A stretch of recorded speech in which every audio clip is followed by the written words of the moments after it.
Welcome. The board just came out of closed session and took no action. And we will move to the Pledge of Allegiance. Kate, would you do us the honor? Please rise.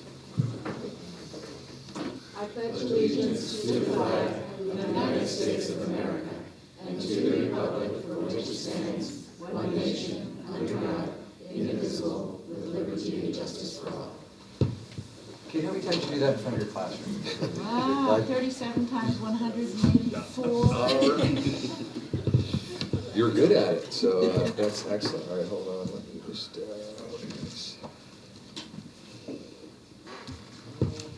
Okay.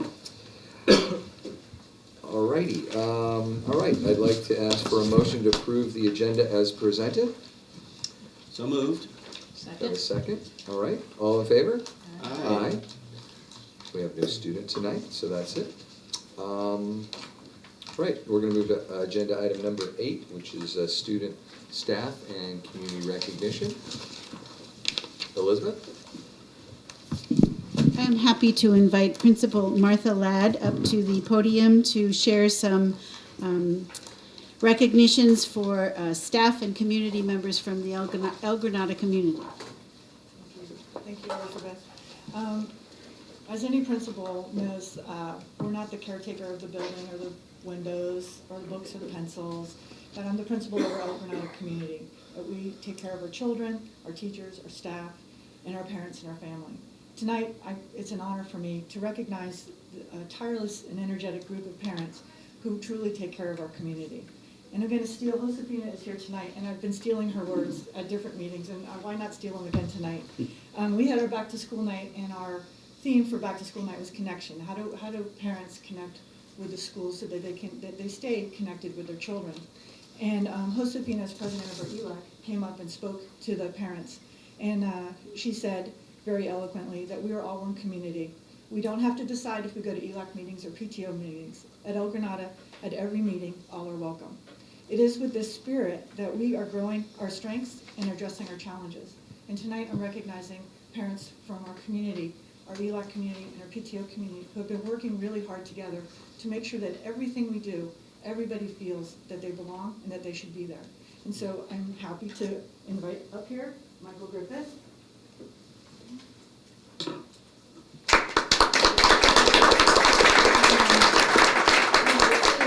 India Polito Thomas, who's not here today, Reba Glafides, Carolyn Nato, Shannon Parsons, Johanna Navarro, Josefina Isadora,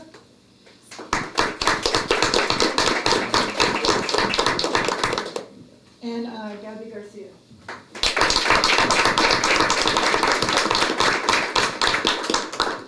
Thank you very much. Thank you. Thank you. Thanks, parents.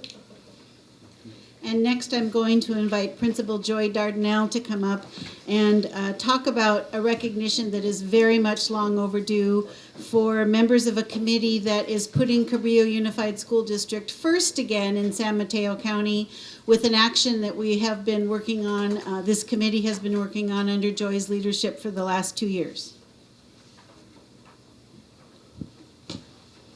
Welcome, Joy.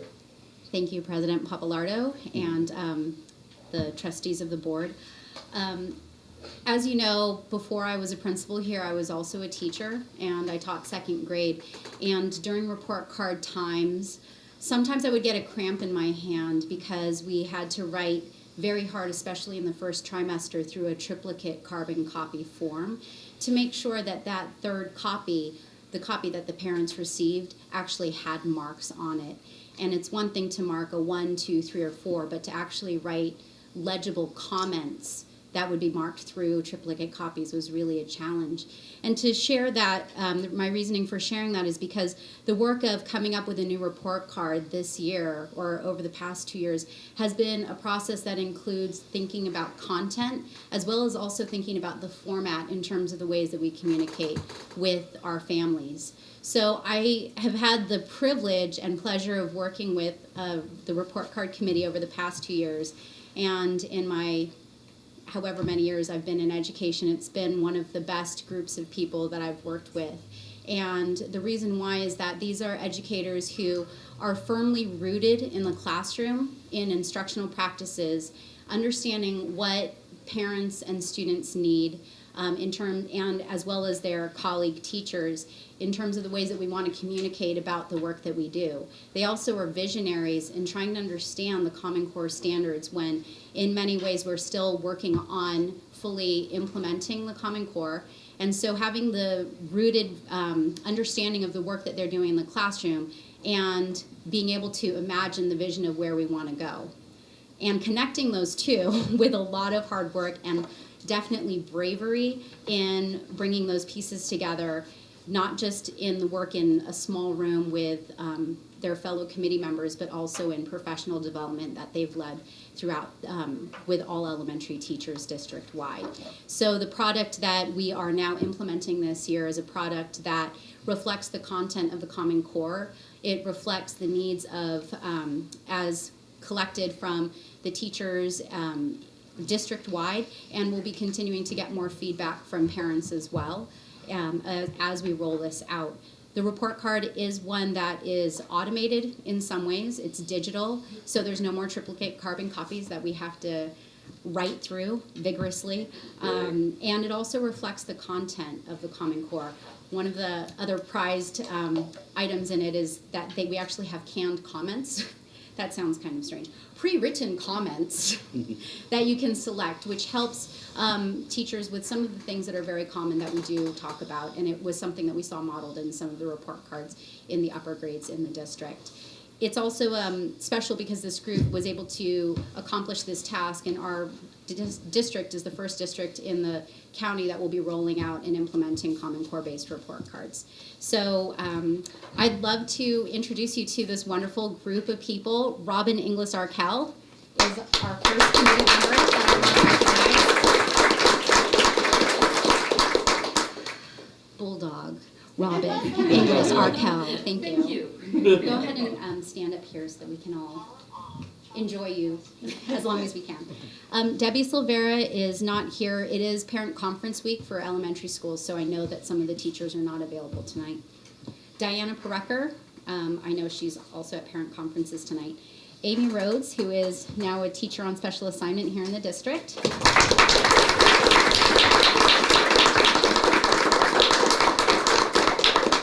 And Adeline Rhodes, future Fair Longview student. Pamela Teig is not here right now. And Heather DeWeird, returning teacher, we have to welcome her back. Heather also participated in our committee for 2 years. So thank you very much. Thank you.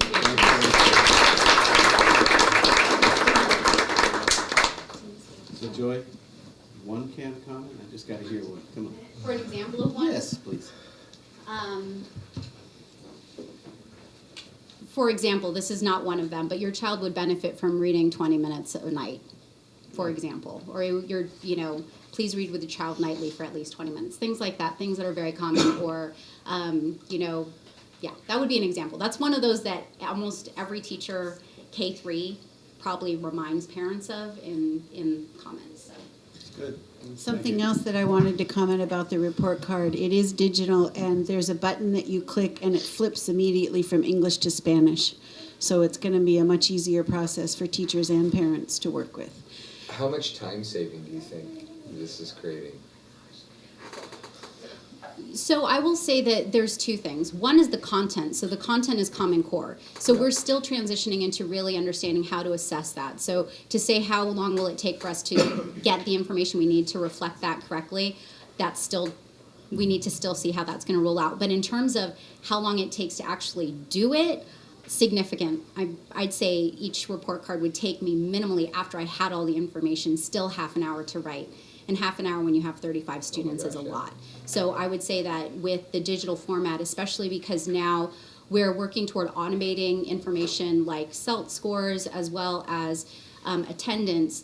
In the past, we've had to get these reports out from infinite campus and then literally draw lines across to count tardies and absences. And so when we get that part automated, it'll even save more time. That's great to hear. They'll pull up the student and that's will already be there. Yeah. Wonderful. Joy, I can remember when we thought that the triple papers were the best thing since sliced bread. We didn't have to write it 3 times. We thought that was pretty cool. But congratulations to all those teachers who worked on your committee. That's wonderful. So just a quick shout out to Anne for helping us with that technology piece, and also welcoming Katie to the committee, Katie Dugan, our specialized programs coordinators. Oh, and We also have recruited 2 new members, Tatiana Smith from Hatch, as well as Annette Angeles Haggerty from El Bernata. so before I let Joy sit down to finish this presentation, upon asking Joy if she would work on this project, because I know her expertise as a leader, as an instructional leader, as a curriculum expert, I don't think that I had any idea that we were about to change the history for Cabrillo Unified School District. And I was talking with Amy Rhodes earlier today, who shared with me something similar that you heard from Joy, that this particular committee of teachers has been so committed to this process.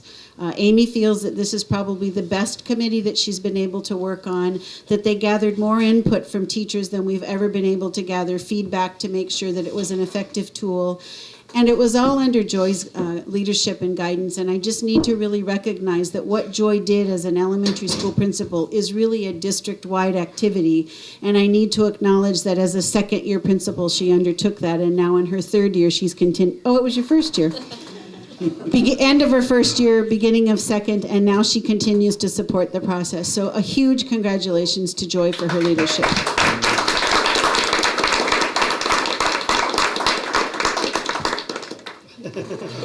Thank you.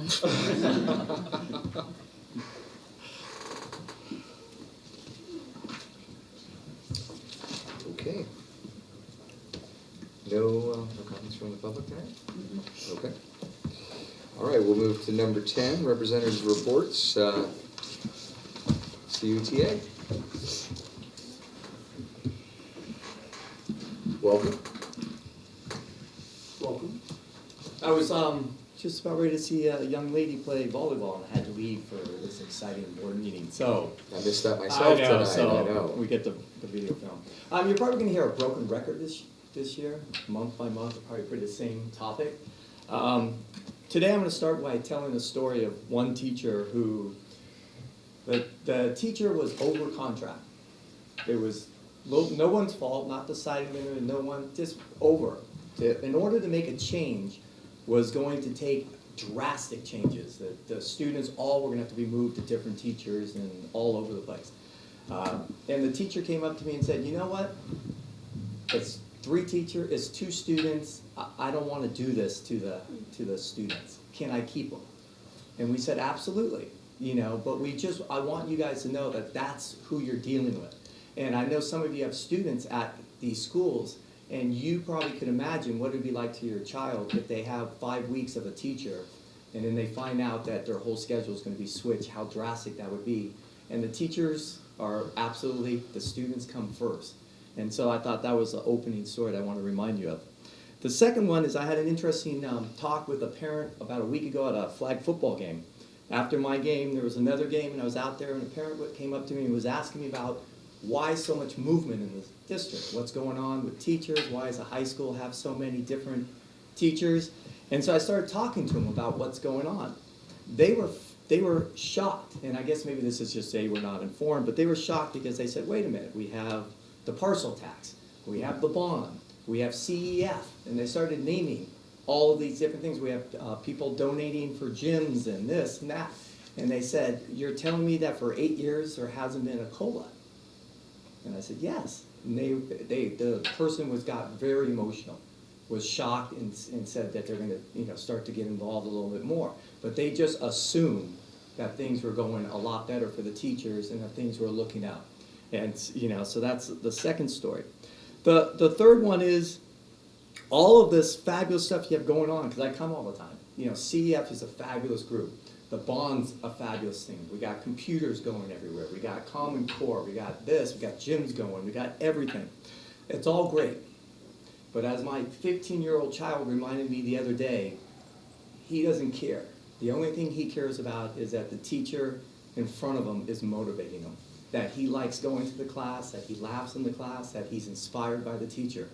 Doesn't matter how much money we spend outside, if we don't have someone inspiring them inside, it's not going to get better. Thanks. Thanks, Tom. CSEA, Steve? Good evening. Evening.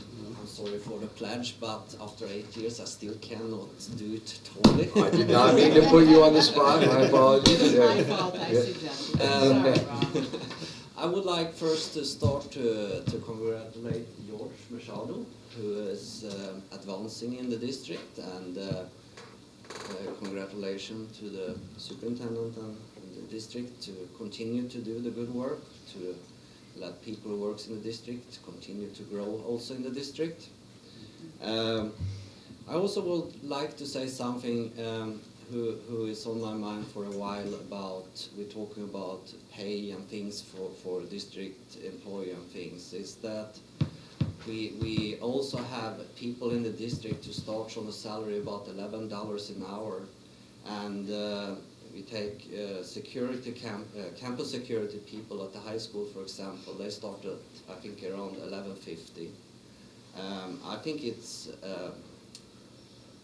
it's terrible that we can pay people who is in the district to be the people who our students or kids are safe. We also have clerk ones who start pretty much not much higher than that. And I hope the district also look to these groups in our workforce who pretty much get a little paycheck because of they work 5-6 hours and make $10, $11, $12 an hour, and we almost all the salary goes to pay for the health benefits. And that also is that we shouldn't have people work in the district just to get health benefits. That's all for me. Thank you. Thank you. Okay, we're on to section 11, reports, information, and presentations, and really important report tonight on spring 2014 California Healthy Kids survey results. Very eye-opening. And I will move.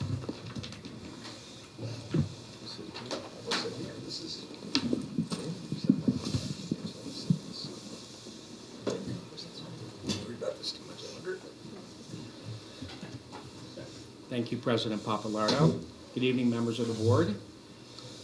This evening, James Barnes, the high school social studies teacher and also our two-pay coordinator, will be sharing the results of our California Healthy Kids survey with you this evening.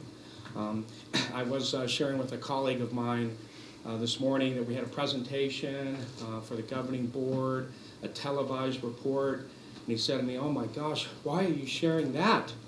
I said, "Why would you not share this information? This is information that is gathered within our district directly from our students regarding topics that are near and dear to our heart about school safety and about other topics that create the school environment which our students and staff are in every day." So we are presenting this information to you this evening. I know as a former principal, when I was at Taylor Middle School and I was looking at the results myself, I always remember that one question, you know, from a student perspective: have you seen someone carrying a gun or knife at school or another weapon? And it always made my heart race.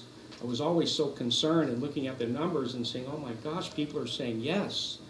And I would rush into the classrooms and speak to our students and dialogue with them and ask them, please tell me, you know, and where have you seen someone carrying a weapon, a gun, a knife? And they said, Mr. Corey, I see them every day. And my heart would race even more.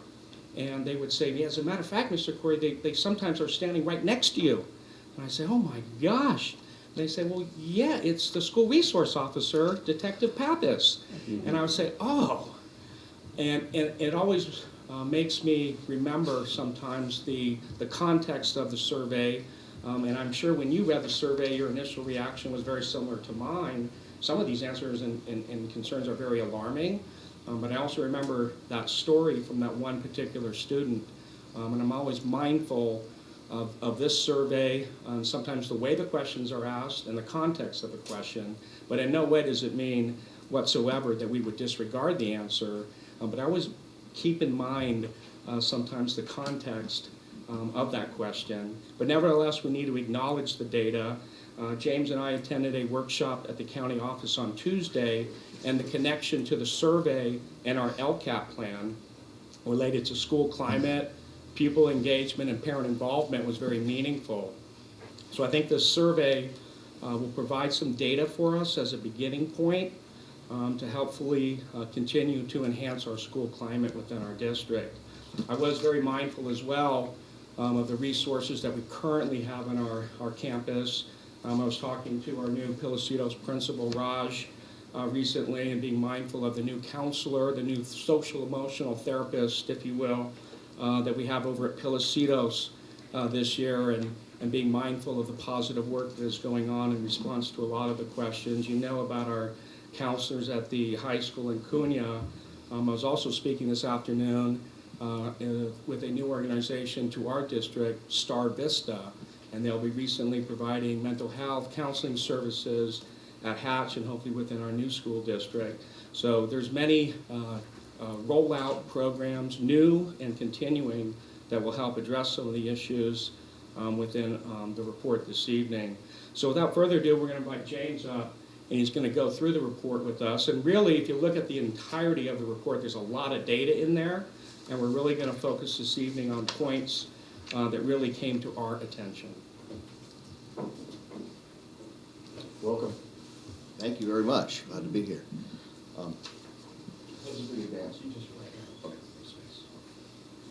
Well, you should know that the Healthy Kids Survey is something that's a requirement of our TUPE grant, which is Tobacco Use and Prevention Education. It's something that we had in the district for some time. We had a Tier 2 grant for a while, and a prevention coordinator and so on. But that position came to an end, and I think the last time the survey was given was in 2007. And it was very, very useful to us in the high school, since I teach the freshman course that has a lot to do with state requirements on health and drug and alcohol education. It was particularly important for us. And the data from these kids surveys has really helped us redesign and expand that course. So there's kind of a direct link to seeing what some of the problems are and being able to target them as we expanded that course a few years ago. So after talking to my colleagues, we decided we wanted to get this back again. And to do that, we applied for the Tier 1 grant. It's a small grant, $4,500 over 3 years, but it allows us to buy a few things and help support our programs a little bit. And one of the requirements, of course, is the survey, and that's what we were looking to do. So now we've got the results of that, and let's take a look at. I've gone and you've been given all the full report. What I've done here is cherry-picked a couple of things out that I thought were particularly significant. So first off, the student samples. It's the county standard is to do this with the 7th, 9th, and 11th graders, and to do it every 2 years. So you end up surveying the same population every other year as they move through the grade levels. It is possible to do other grades. It is possible to do it every year. Mr. Corey and myself were talking about, especially considering driving the LCAP process, expanding it to every year just so we get a finite amount of data and hit the other kids on the even years, not just the odd years. So the surveys are a little bit different. The 9th and 11th graders take the high school module, and the middle school students take the middle school module. Almost the same, a couple of different questions, and so on. And if you look at the sample, we tried to hit everybody in all the grades, so that's the numbers we actually got. So just for purposes of thinking about the statistics, if you think of it about roughly 200 kids, so it's all by percent, so 1% is 2 kids. So you can kind of keep that in mind as we look at some of these numbers. So it divides into a couple of different areas: school engagement and support, school connectedness. Do you feel at home here? Are you supported here? Are you motivated to succeed? Do the adults in the school and around support you? And then there's safety and substance use, so bullying, physical safety, harassment, fighting, weapons possession, and so on. And then drug, alcohol, tobacco use, and some mental health as well. So that's the sections that you'll see in the report as you go through it. So first off, with the school engagement supports, I went through a lot of the data and tried to look at some of the attitudes that the kids have, and for the most part, they're feeling safe at school. You could look at that as, positive numbers, 75%, but it is also good to remember that maybe 25% are not feeling safe at school, so that's something to think about as well. They're happy to be at school. I think that's always a mixed bag for kids who'd rather be at home or playing. They do try to do well in school, most of them there, and they believe that teachers want them to do their best. So there's a range of different answers on that. This is an interesting one, a very significant one. Is there an adult, is there a teacher who you feel really cares about you? That's the question being asked. And so if you look at the numbers, I highlighted in red, the largest answers are in the, kind of little true, pretty much true, and smaller numbers for very much, and also small numbers for not at all true. And, you look at that and it's like, we know that our teachers care, but it's the perception of the students. What's the students feeling? Do they feel like they're being cared for? So, there's 17, 15, 9%. Notice it gets better as they get older, where they feel like they're being cared for. And then interesting activities. Well, we see the middle numbers, again, are the largest amount. But, very much true is larger than not at all true. So they're being engaged at school with things they think are interesting. Now, if we look at how kids feel supported at school, one of the things that the Healthy Kids Survey does is breaks it down by subgroups. And I highlighted the Hispanic, Latino, and white subgroups since they are the majority groups in the school. In the district. And so if we see students scoring high who feel supported at the school, if we look at our Latino numbers, they are generally lower than the white numbers, particularly low in the 9th grade. 13% feel supported at the high school. So there's a real drop-off there. And it begins to build back up again. But I thought that was significant and worth looking at. We're always looking at whether there's achievement gaps, if we see groups coming up here looking to make sure that the interests of Spanish-speaking Latino parents are taken care of in this district. That's an important number to keep your eye on. James, can you talk about that? What you might suspect would contribute to that number at 9th grade? Is it the transition from leaving CUNY to the high school? Is it typical of that age group? Just make a guess.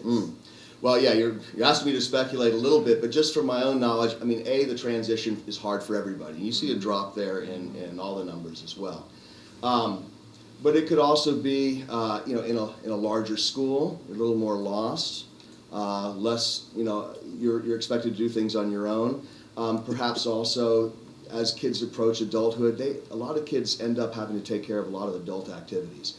They're taking care of brothers and sisters, they're working, they're doing things like that, and that their personal needs may not be exactly the same as what we think they should be doing in school. So that could be a number of different things going on there.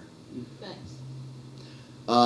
And then if you look at scoring high, school connectedness, that they feel connected to the school, again, you see the same kind of distinction in the two populations, higher amongst the white subgroup than the Hispanic Latino subgroup. And then if we break it down by gender, females feel much more supported in 7th grade, and then a major drop in their self-reporting for 9th grade. It begins to build up, but it never approaches that of the male students again, who stay almost the same the entire time. And that's significant. I think it's well recognized that making sure that girls are supported academically and achieve in science and math and other things like that is not just a problem here, it's a problem everywhere, and something that we have to continue to think about. the idea that they are not being supported in school or feeling connected to the school. And we see that in the school connectedness, the male numbers jump up pretty high. It reverses itself between female and male.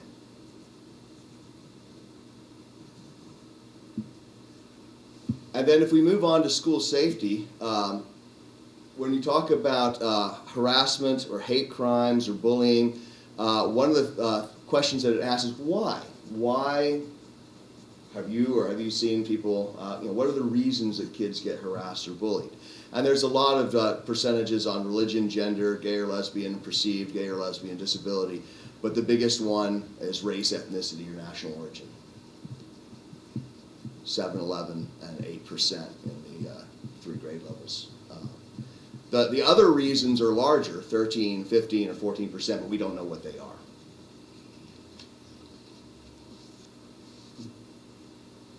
James, is any part of this process, are we provided, or will we ever be provided with a data set for a comparable district or districts? So you have some sort of baseline, is that any part of this? Yeah, absolutely. There's a couple things that we're getting. One, we just received the county breakdown of all of this. So that'll be one of the next things that we'll be looking at is how do we compare to a generalized aggregate of the county. So I have that. We just haven't spent a lot of time looking at it yet. What about the 2007 results? The 2007 results, I went through that before I put this report together, and it's so different. It's very hard to get it. There's at least one in here that the questions are different. The questions are different. They're asked a different way, and so I'm afraid the gap in time has made it a little harder to compare.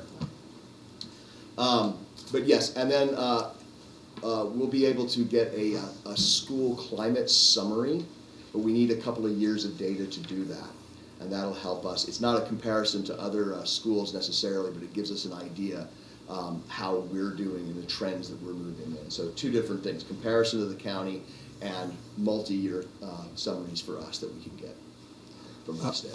Also, if I could just interject, from the WestEd website, eventually our data will be posted, and so you could look up any district in the state going back a number of years. So, because that's what allow us to plan yes, the board. yeah. So we could choose a district and go back and look at if they've taken it, their most recent data, and do some analysis. But as James just said, the survey has been tweaked every year, but went through a very, very significant modification prior to last year's survey that was given. So it's really hard to compare last year's survey with even prior years. So this drop-off may or may not be significant? The drop-off? Well, if the questions are being asked, in the earlier data, the drop-off for 9th grade, no, this is all from just 1 year survey. I understand that, but okay. So what you just said was that the way they've asked the questions is very different than the way we did it 2 years ago, right? No, we didn't do it 2 years ago. We did it 7 years ago. 7 This years is ago. this 7. last spring, This 7th, last 9th, spring's and data. 11th. Yeah, So this it's is different all populations. this is a single survey given all at once. So these are the current. So not until we do it 10 either from every 12 year, every graders. 2 years will we actually be able to So compare this is same really- bodies of students. And this is, and they're timed like that, but this is 2 different approaches to the question or not? This is, I know, one.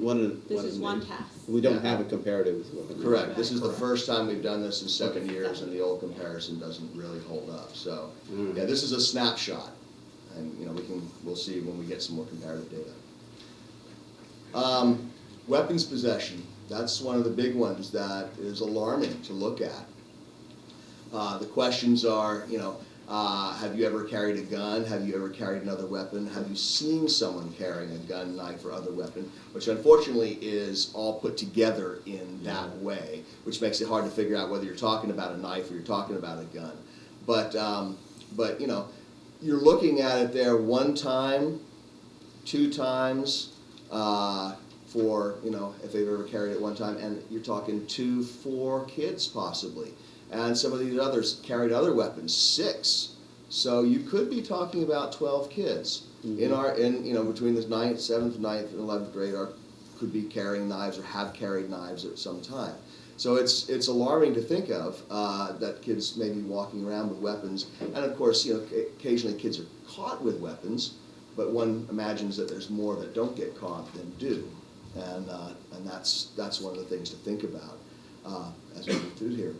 We have a pretty weaponized society, and our school district no doubt reflects that. I mean, you look at the numbers for seeing someone carrying a gun, knife, or other weapon, and they're pretty big.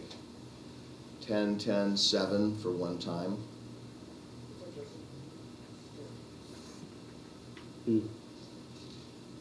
So one of the things that we asked the other day is, how accurate is this? This is self-reporting by kids. They're doing it on a computer, one period a day. They answer this survey and it's automatically uploaded. Totally anonymous? Completely anonymous, and we make sure they're clear on that this doesn't come back to them. But they do have things built in to it to try to reduce false answers and so on there, especially with the drugs and alcohol part. They ask about your usage of a drug that doesn't exist. And so if a kid asks, yes, I've done that, then it sends up one of the red flags to possibly look at the veracity of that particular thing. So I'm not sure how they would manage that with weapons. So there's not really a fake weapon, but they do have ways of trying to say. So the idea is, this is probably reasonably accurate. So, but the seeing someone carrying it could have been the same 2 people that are carrying it there, but 10 people saw them. Yes. Right. So it doesn't necessarily mean that there were 20 incidences or 20 No, but it's weapons 10%, being brought. so it's 20 people. 20, Yes. but so 20 people saw those, could have seen the same person. Absolutely. Right. Yeah. That's my own. Yeah, so I mean, it's not Doesn't fine mean there enough were for 20 us. people bringing them. Right. I guess is all. Yeah, it's not fine enough for us to make very clear ideas of exactly what's going on, but it certainly gives us an avenue to look for. But the same question was asked 7 years ago, and It's a little. I don't have it in front of me, so I don't remember the numbers. But they asked it in different ways. But I can find that for you and send it to you. Okay. Physical and mental health risks. This was one that we considered to be pretty significant. Chronic, sad, or hopeless feelings. And that number goes down a bit as they get older in terms of that they've never had any chronic, sad, or hopeless feelings, from 82% to 63%, and going up from 18 to 37.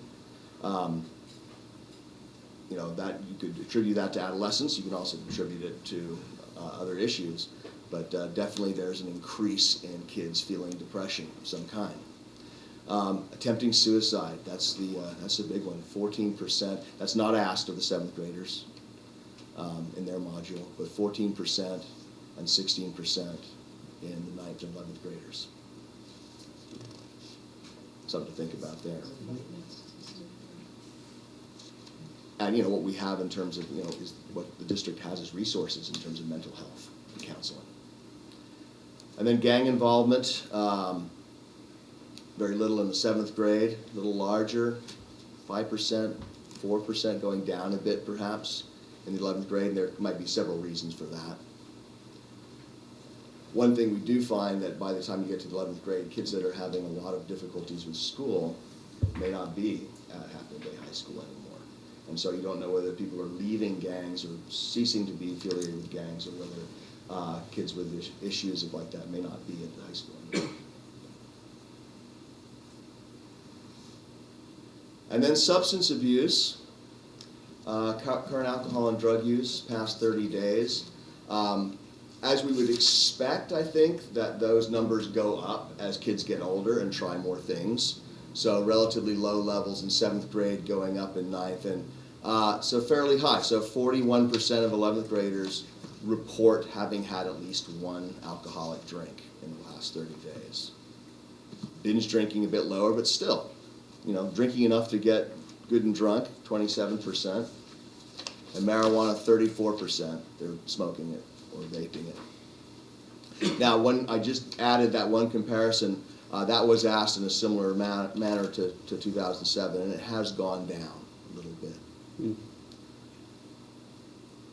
And then drinking and driving. This is one that we have a district where we don't have a lot of busing. There's people up and down the highways all the time.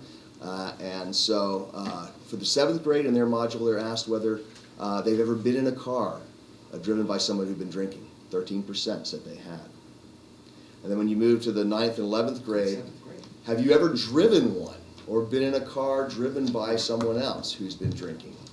And it's 5% for the 9th graders, 15% for the 11th graders. So as I'm going to think about it, since I teach driver ed, it scares the heck out of me whenever I send off another group off to get their licenses every year. This is the kind of thing that alarms me. And then alcohol use on school property is an interesting one. Much lower numbers. Most kids don't do that, but there are a few that use alcohol and have used alcohol on school property. Bringing it perhaps to games, bringing it to dances, bringing it to, or just taking it to school during the school day. And marijuana use also goes up on school property from 7th to 9th to 11th grade.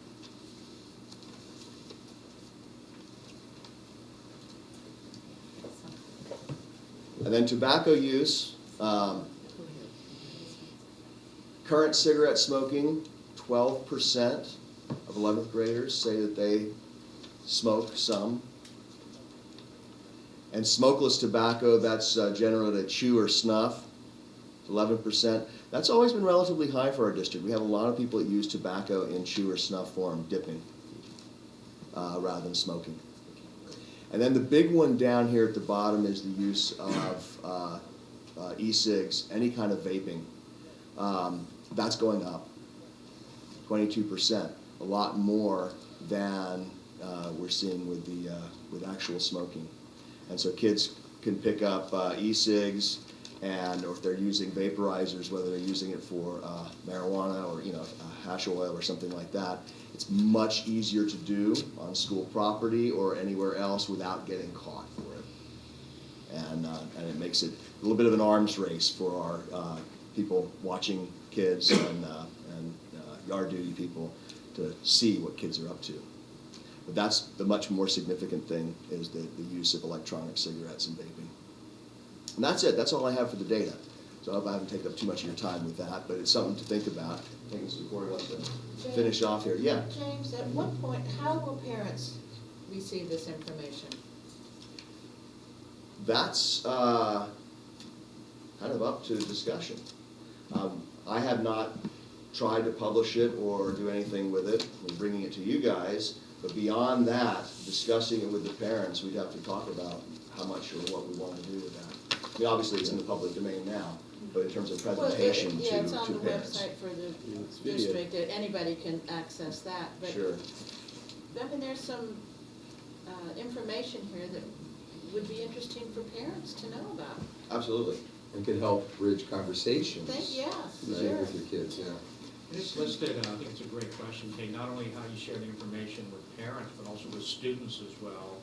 And if you'll see in the cover sheet, the green sheet that we put together, that's really the next step, is to share the information. That's why I was kind of astonished with the colleagues saying, well, we're not going to share it in our district. No, we need to share this information as a discussion point. And also, even more importantly, what's the next step? I think one thing for a lot of parents, the e-cigs, if you will, I see more and more of that going on in public areas, unbeknownst to people.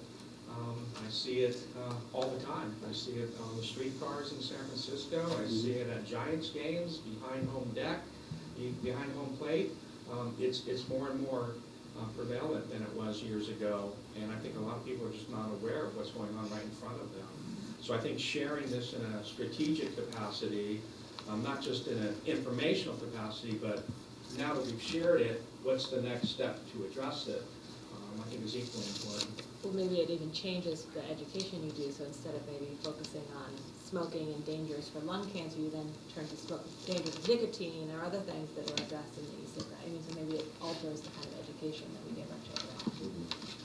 Yeah, it certainly is driving what we'll be doing with our drugs and alcohol module this fall.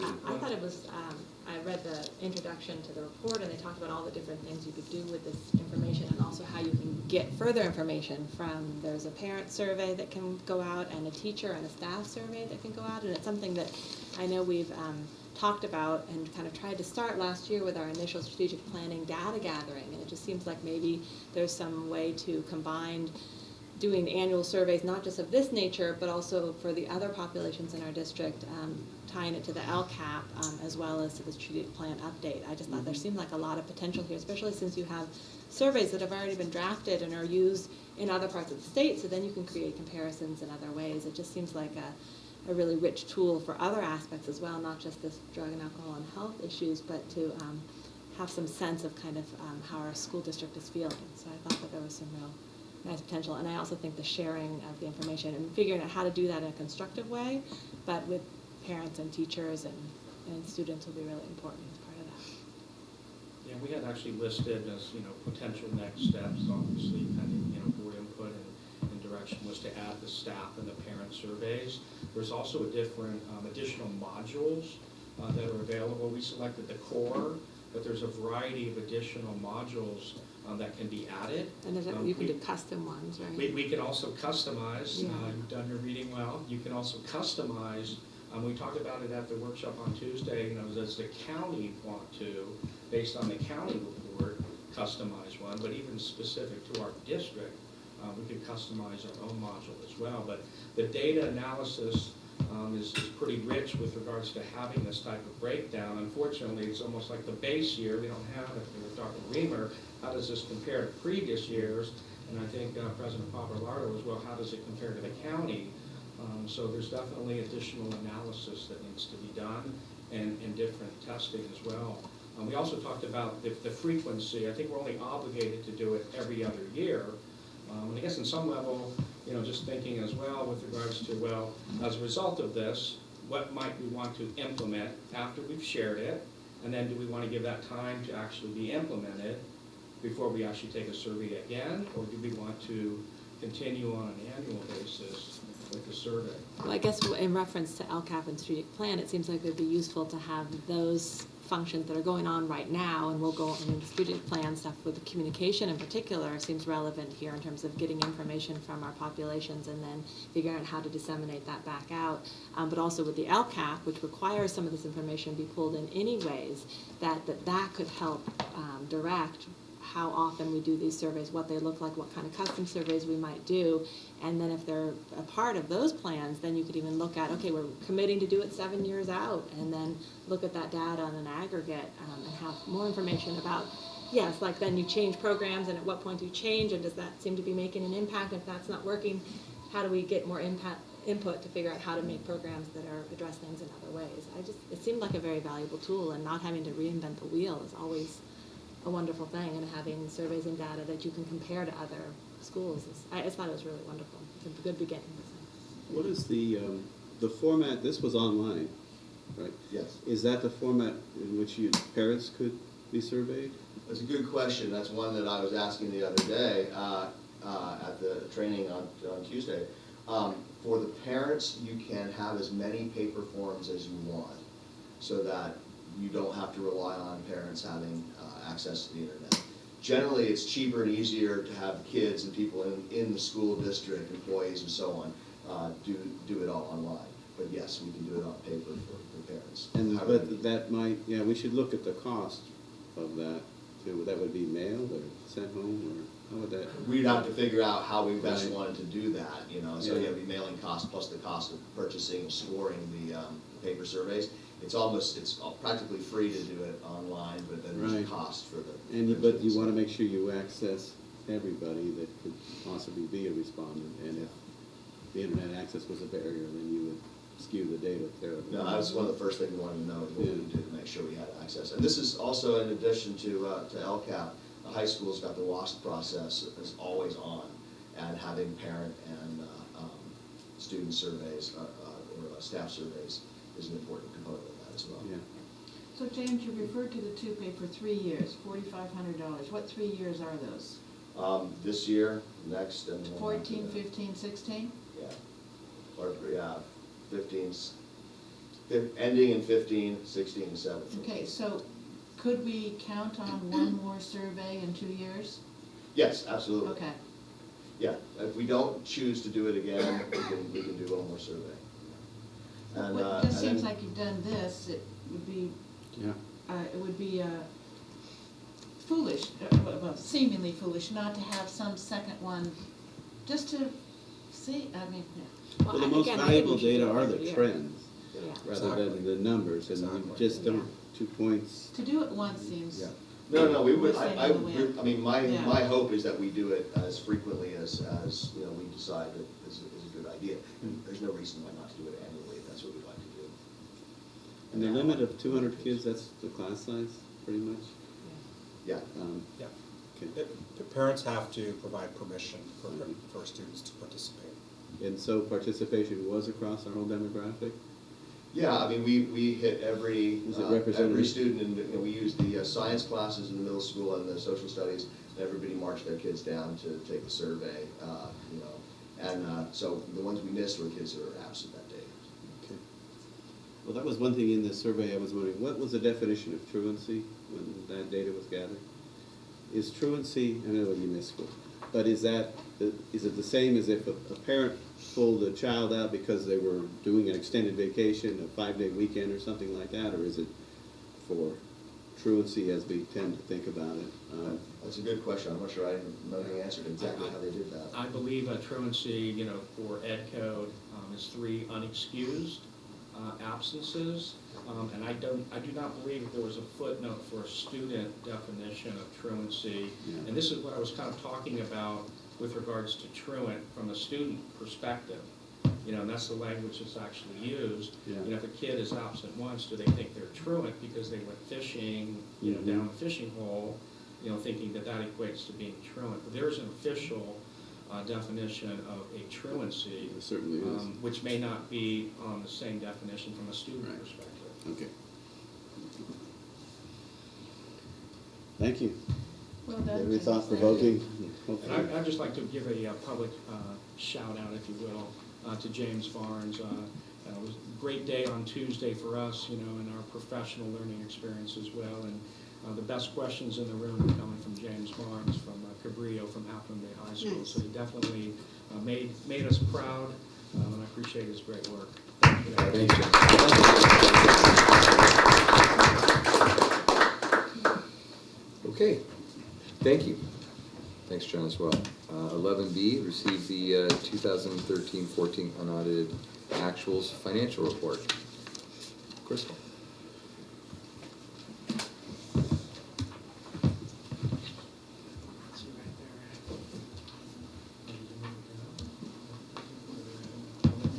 See a thing on the screen. I thought you put it up right.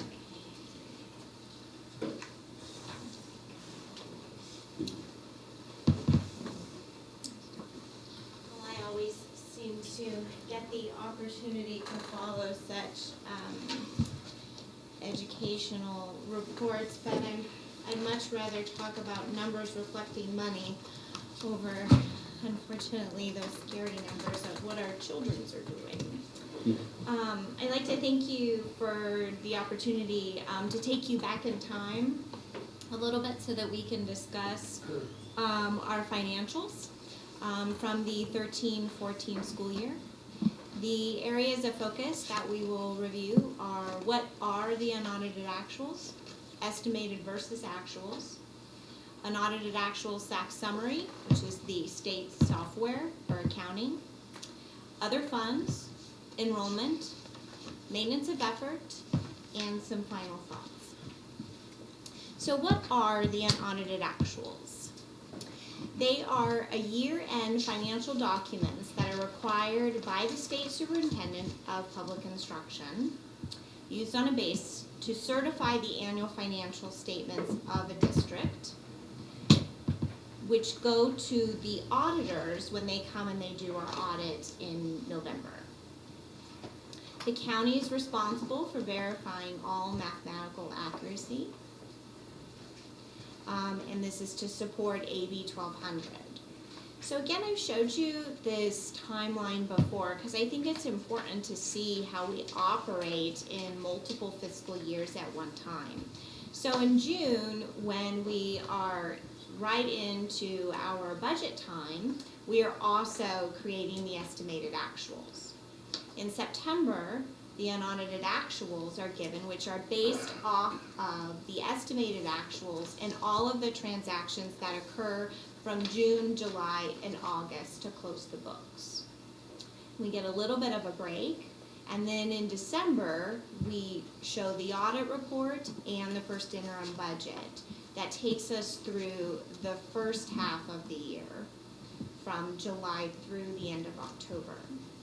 March is second interim, and then in June, we start the process all over again.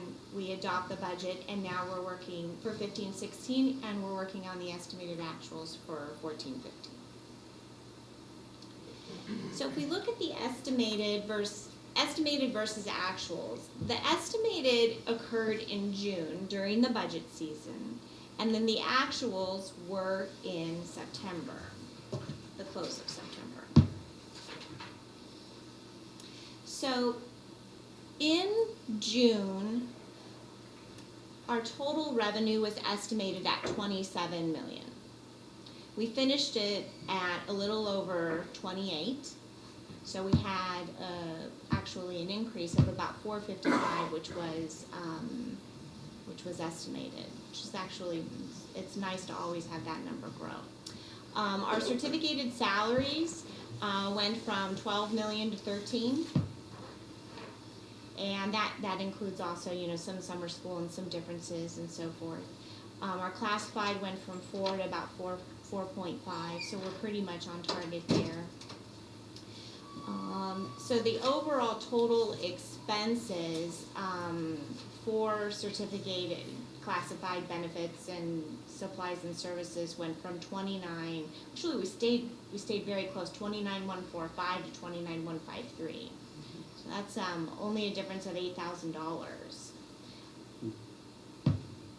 Our deficit increased significantly when we look at the estimated actuals here, which is the 1.2. So we're only going to look at the unrestricted general fund as far as deficit from the 1.2 to the 1.5. The reason for this here is because the software is still counting on a lot of that revenue coming in. And then through the time from estimated actuals to unaudited actuals, so June to September, that revenue comes in, gets reallocated, we get notification that it could be delayed and so forth. So then these numbers are verified when our auditors come out in November. The unaudited actual SAC summary is just it's a more of a detailed snapshot from the previous page that shows us the differences. So what I'd like to point out to you here, my clicker's not working.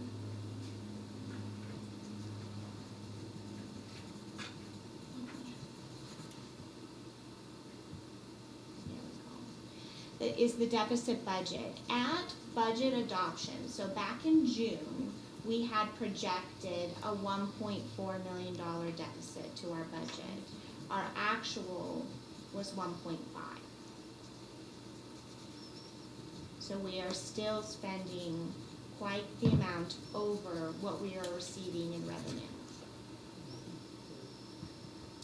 The unaudited actuals also looks at our different funds. A lot of times these funds don't get a lot of attention, so I'd like to kind of give them a little bit of the limelight tonight. Our adult fund is strictly for adult ed only. We used to receive a revenue piece from the state on this, but it is going away. These funds are now folded into LCFF. The child development is federal and state funding that is primarily for child nutrition. The cafeteria fund, which is Fund 13, is the expenditures for operation of food services. And I'd like to commend our district, especially our food services department. We are one of very few school districts in California that actually operate our food service in the black. And that is a very commendable thing. Deferred maintenance is also folded into LCFF. The reason that deferred maintenance and the adult ed is still listed was because at budget adoption for 13-14, the budget was prepared based off of the old, even though we were basic aid, the revenue limit formula. So the state software had not changed to LCFF, the current formula based, regardless if you're basic aid or if you're state funded. So they filter out through the end of the year, and so that's why we show the adult ed and the deferred maintenance still here.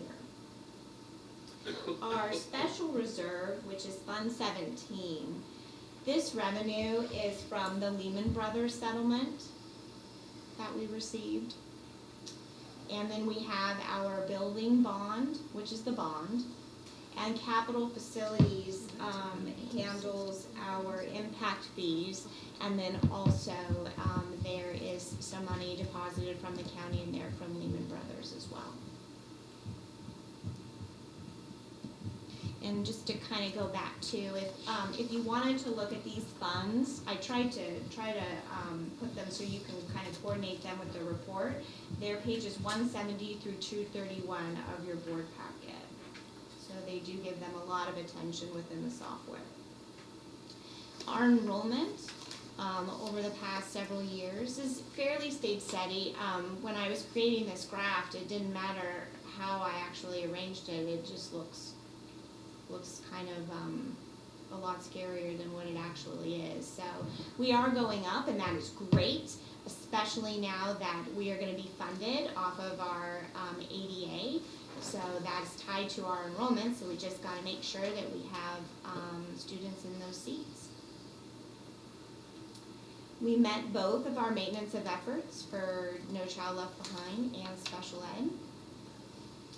And for final thoughts, as always, it's very helpful to remember that these financials are a snapshot. So if they were taken 2 weeks earlier or 2 weeks later, they could be very different, especially with payroll hits.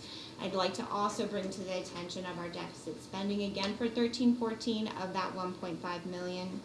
But again, to finish on a good note, despite the fiscal challenges that we've had, and I've been here for a year now, I can just say what a remarkable district this is for just achieving the goals and the advantages that we've made for Common Core, and just kind of bringing everybody together and still being able to offer several of the programs that we do when a lot of other districts across the states had to cut those programs. So, thank you. Any questions, board members? Thank you, Crystal. Thank you.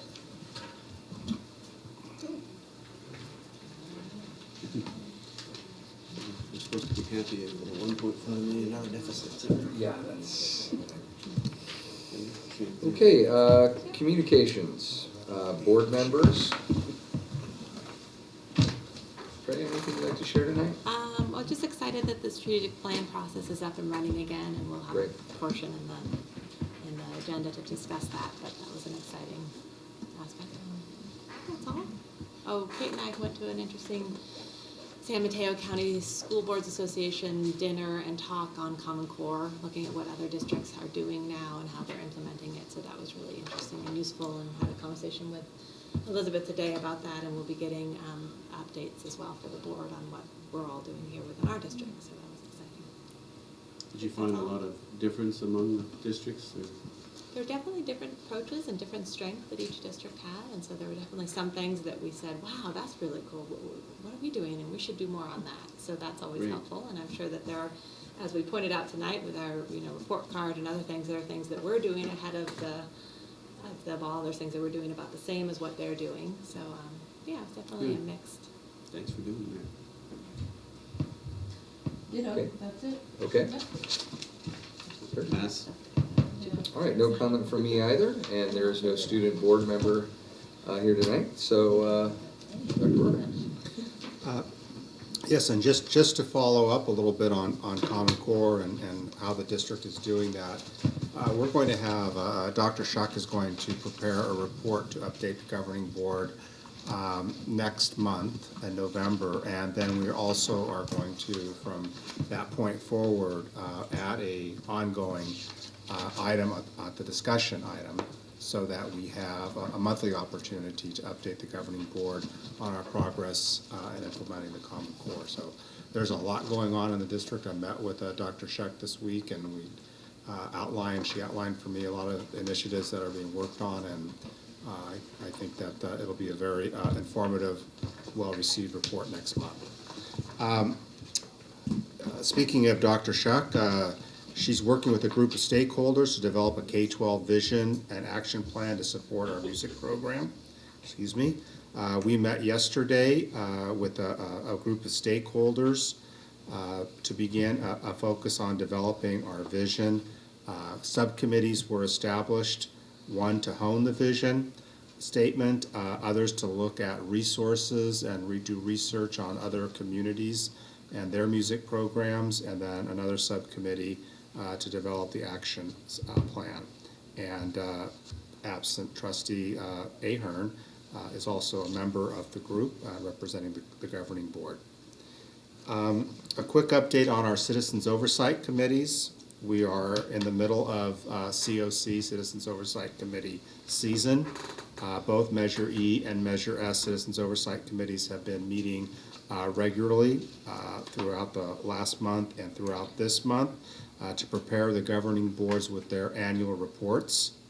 We anticipate that the annual reports to the governing board will be presented at November 13th for both Measure E and for Measure S.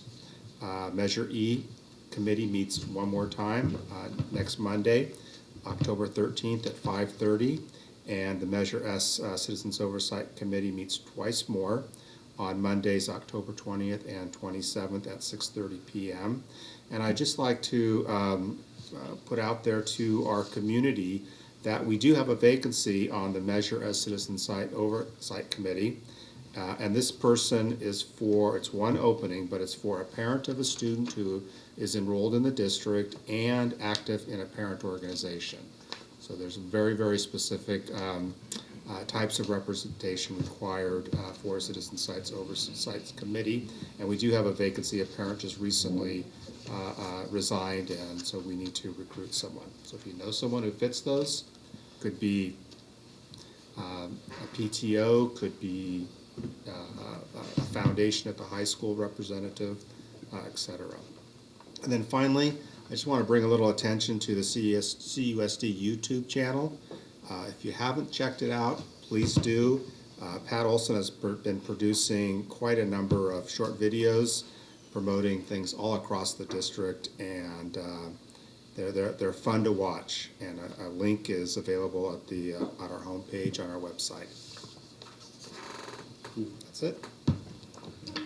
Thank you. Okay, number 13, consent items. I'd like to ask for a motion to approve consent items as presented. Motion to approve? Seconded. Second, all right.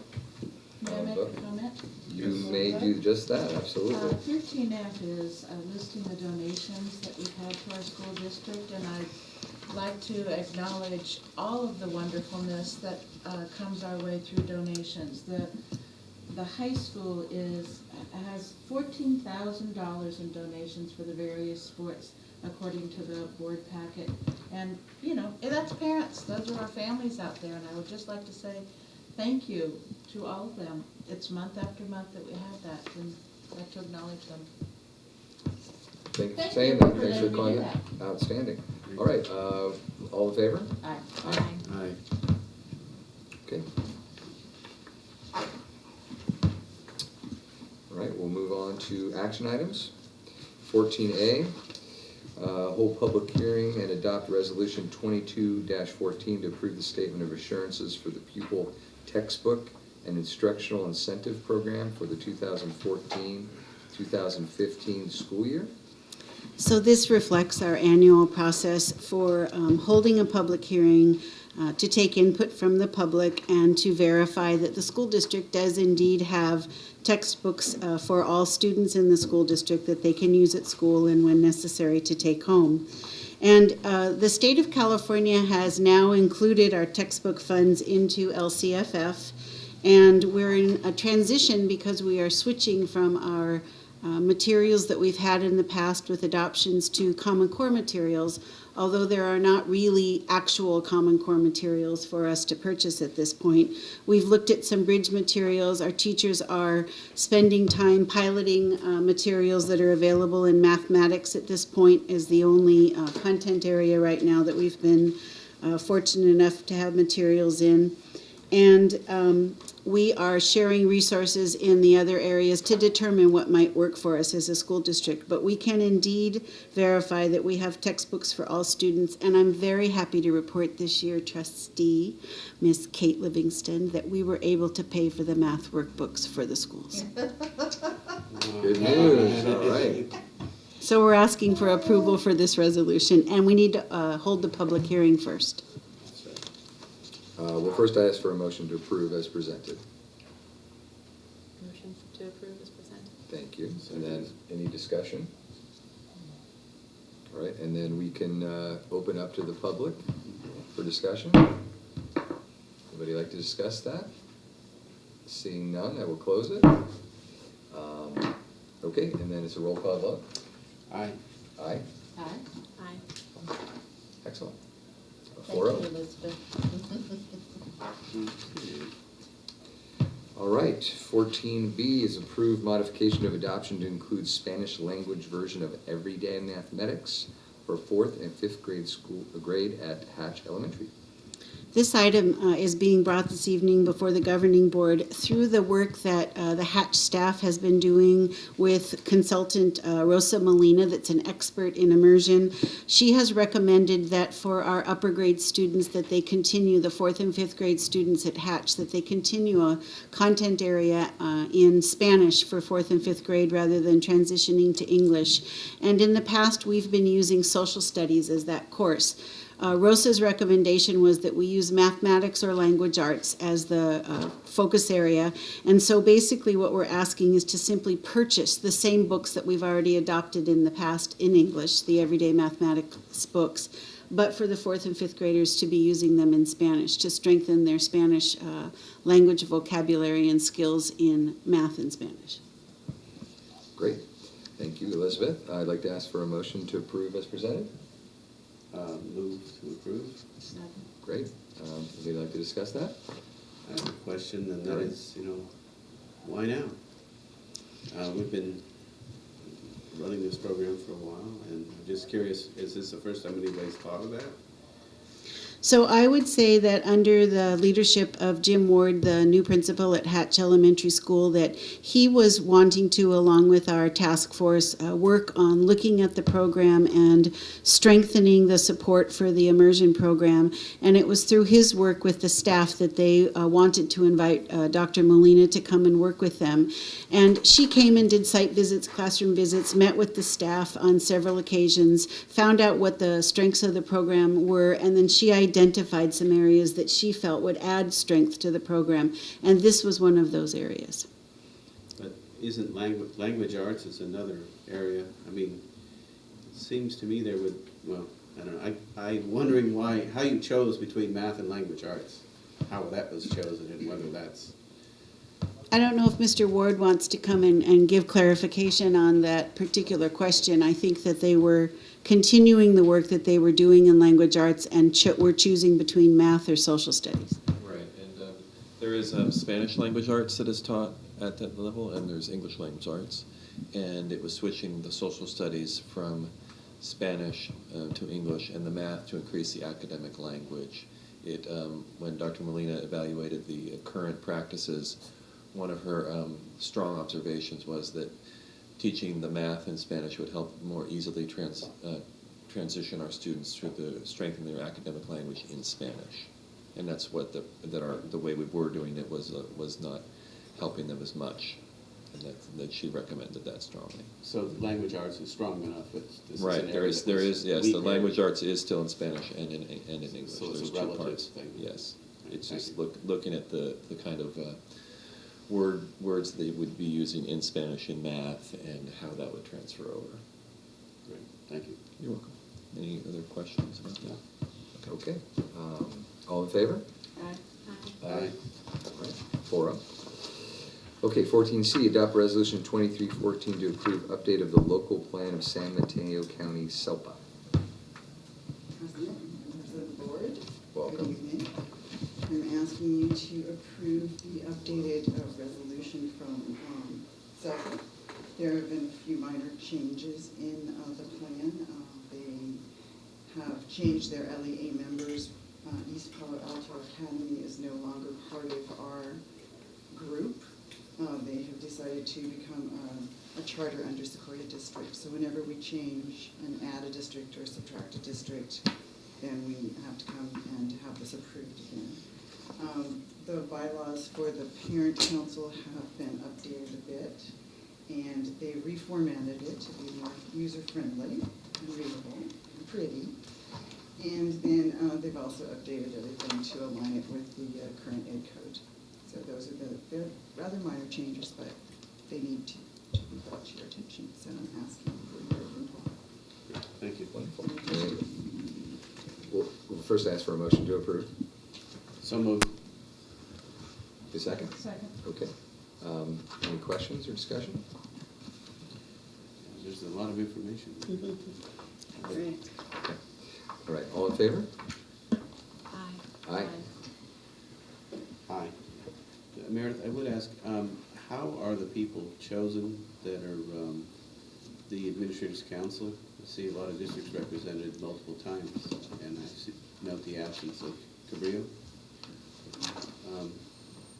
Participation in the administrators' council of SELPA.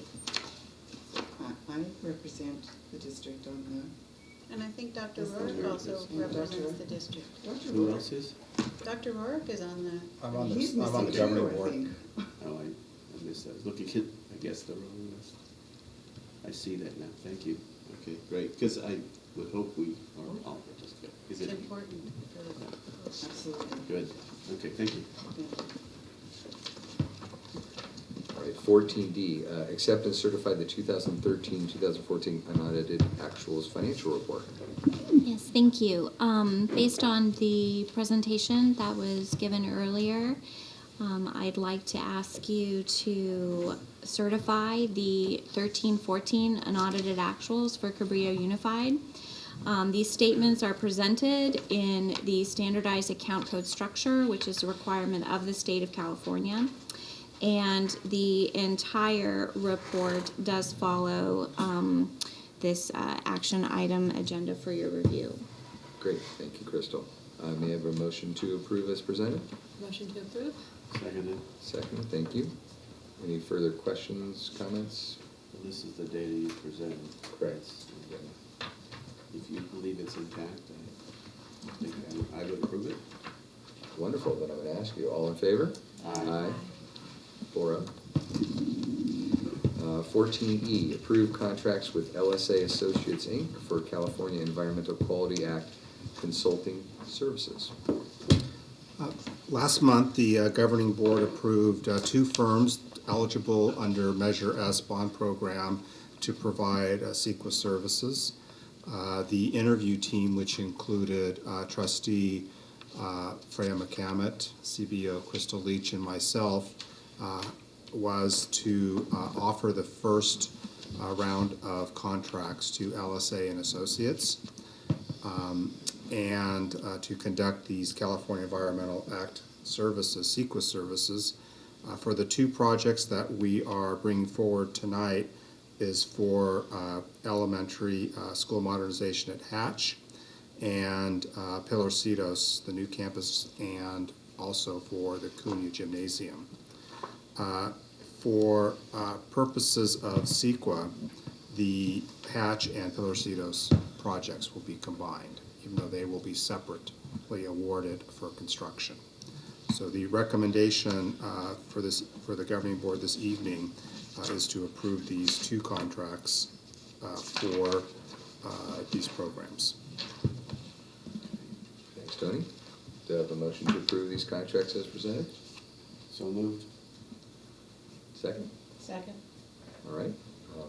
Discussion, questions? I've looked at them and I can't interpret, but, so we had one, there wasn't a lot of vendors that wanted to do this, is that? Well, I think we had 5 or 6 that sent in RFPs, and 2 we chose to interview. And they were both qualified, and that's why we certified them as qualified. We thought that these LSA was just more, had more expertise in the area that we were looking for, and would do the job and work with the district, and they were more prepared when they came, and with knowledge already of the sites and what we were planning on doing. So we just...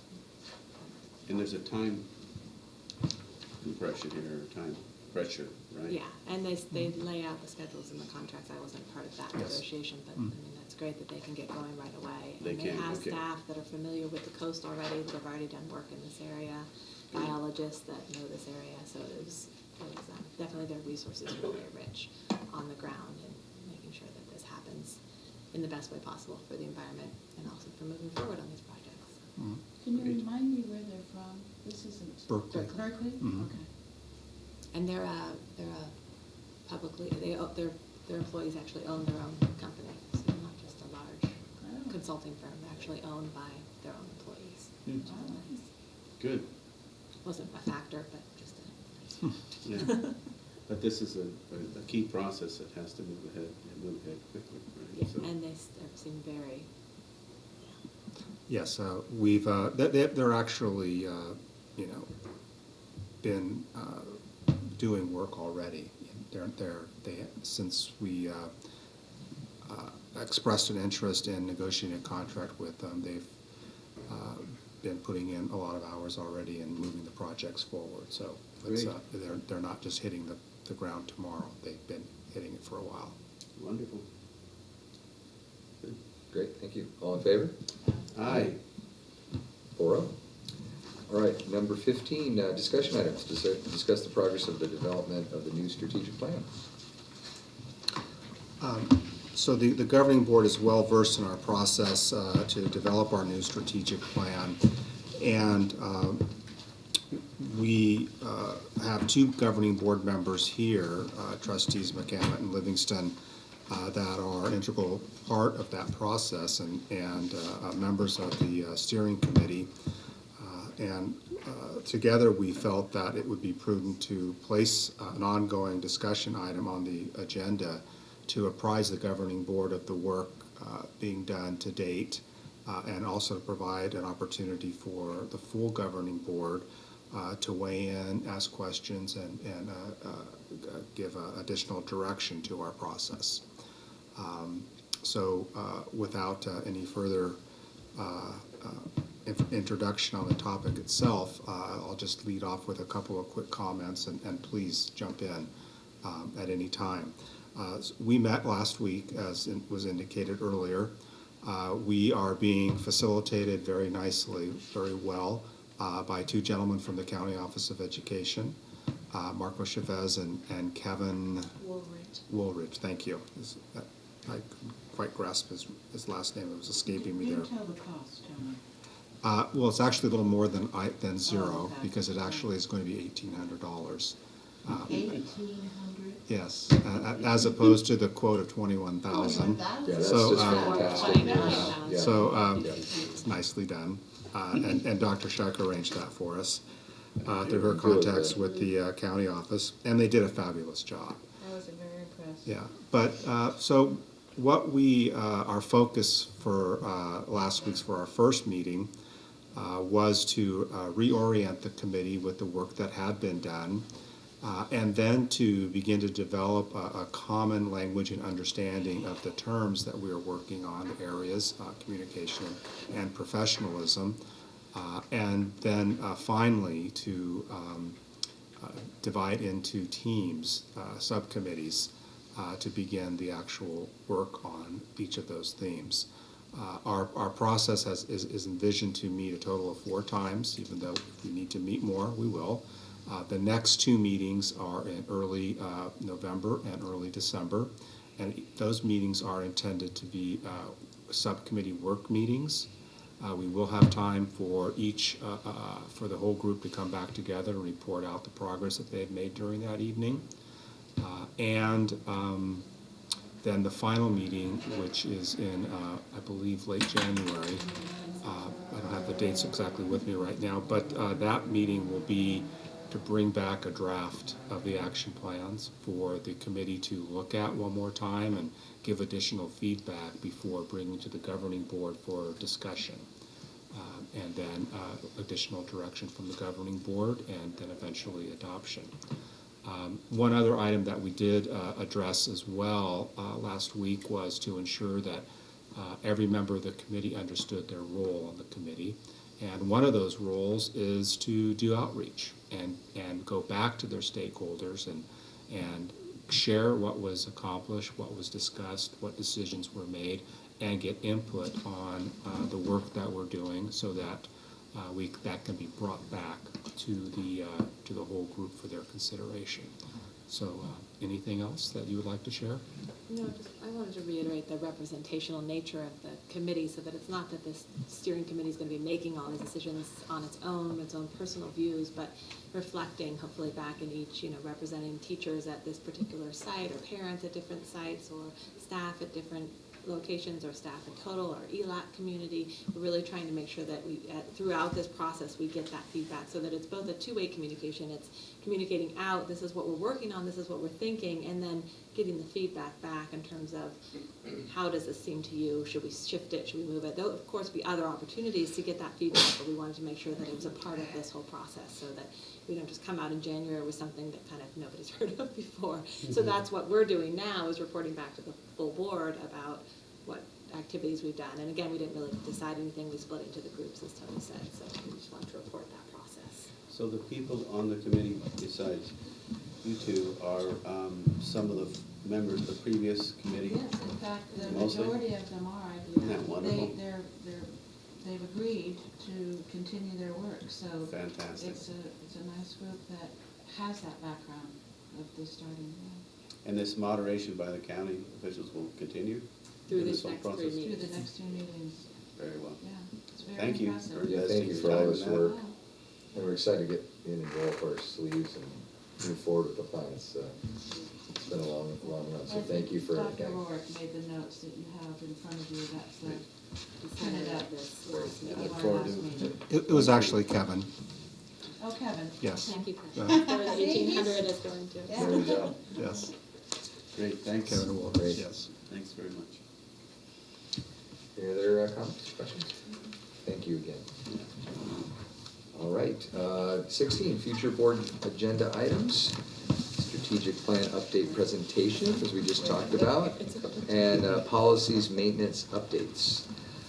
17, future events. Let's see, on the 13th, Measure E Oversight Committee. October 16th, Great California Shakeout Drills district-wide. 13th through the 17th, homecoming week at Half Moon Bay High School. I think I'll be doing some judging. Is anybody else doing any judging with me that week? I was able to. Did I do, yeah, you said yes. Oh, okay. And then Rob said yes. They haven't contacted you. Okay, they haven't confirmed it. Okay, They okay. haven't contacted you, but I will send them a reminder. Okay, so that's the Thursday and Friday, right? The request for offer was for both, 16, 17. or either or, Okay, but I will confirm that again. okay. It's 13, 17. Is it 16, 17? But the The judging 2 is days. the Judging. Judging Okay. is 16, 17, I think. Yeah, so I may be joining you. Well, that would be lovely. Excellent. Okay, October 18th and 19th, of course, is the Pumpkin Festival. I know lots of us will be volunteering and also enjoying some good food and fun. The 20th, Measure S Oversight Committee. 21st, CRST meeting. Which is? Co-site Ready Schools team, transition from preschool to elementary setting. Thank you. Excellent question. We'll spell it out next time. I'm not the only one, thank God. All right, October 23rd, Challenge Day at Half Moon Bay High School, and Big Lift PPLC Steering Committee. October 27th, DLAC Parent Meeting at the district office. and Measure S oversight as on the 27th as well. Is that 2 Measure S oversights? Yes, we're Is it? meeting on consecutive weeks. Okay, just want to make sure I was reading that correctly. 28th, minimum day for all students. 29th is open house for 8th graders at the high school. Very exciting. I will be participating in that one as a parent. November 4th, Chamber Education Committee at the district office. 4th through 6th, we have conferences for 6th, 7th, 8th grade students at Cunha.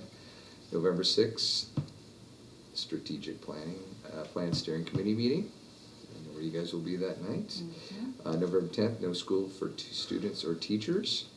The 11th is Veterans Day holiday. All sites are closed. 13th, we will be reconvening again. That is it. There's no need to return to closed session, so may I have a motion to adjourn? So moved. Second. All right. Meeting adjourned. That's an early one.